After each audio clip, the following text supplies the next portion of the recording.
मोगरा फुलला, मोगरा फुलला, फुले वेचिता बहरू, कळियासी आला.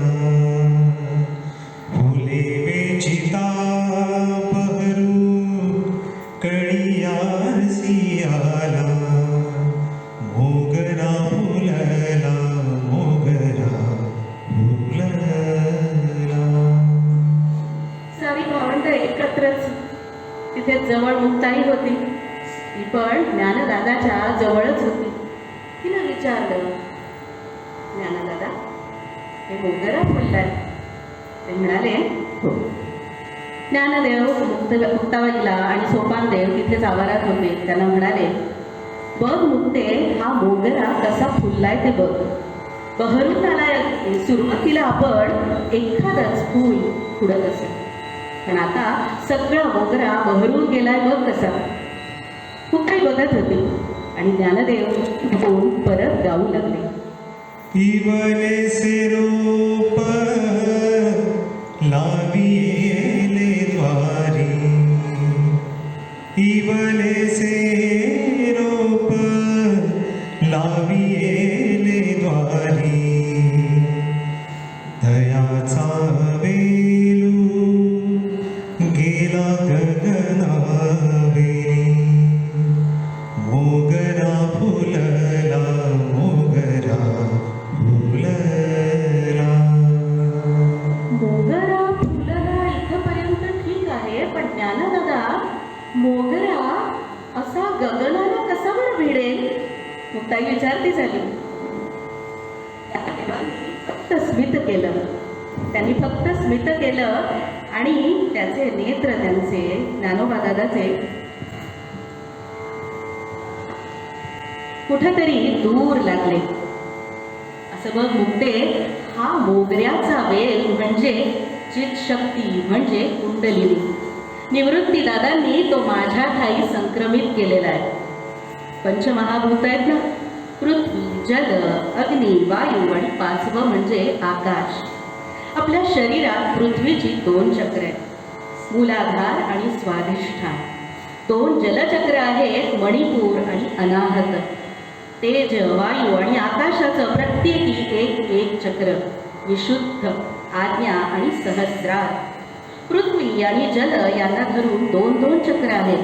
म्हणून या 2 गोष्टींचा, भौतिक गोष्टींचा माणसाशी सगळ्यात जास्त संबंध येतो.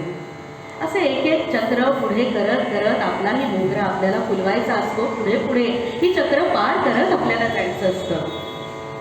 असा आपला मोगरा, आपला वेल पुढे पुढे वाढत जातो. तसतसा सुगंध येऊ लागतो. त्याचा सुगंध अधिकाधिक फुलायला लागल्यानंतर इतरांनाही येऊ लागतो, जाणवू लागतो इतरांना. आता अनाहत चक्र म्हणजे येतं हृदयचक्र. या हृदयचक्रातनं काय होतं? भावना निर्माण होतात. तिथनंच लागते भगवंताची ओढ, त्याच्या अस्तित्वाची जाणीव होऊ लागते. व्याकुळता आणखीन वाढते. मग काय होतं? तर भगवंताला भेटायची, त्याच्या दर्शनाची आस, ओढ लागते. हळूहळू मग मोगरा सरकतो तेजाकडे. तेज म्हणजे अग्नी. हे तेज म्हणजे अग्नी नक्की काय जाळतं बरं? आपल्यामधल्या नकारात्मक भावना, मोह, माया, मद, मत्सर या सगळ्या भावना हळूहळू जाळून टाकायला सुरुवात होते. पण कुठेतरी त्यामुळे येते रुक्षता.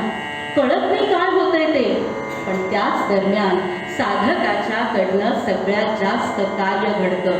पण त्याला जाणीव असते की हे माझ्याकडनं काही घडत नाहीये, सगळं गुरु माऊली माझ्याकडनं करून घेते, अजिबात माझ्या मी तो निमित्त वाटतो.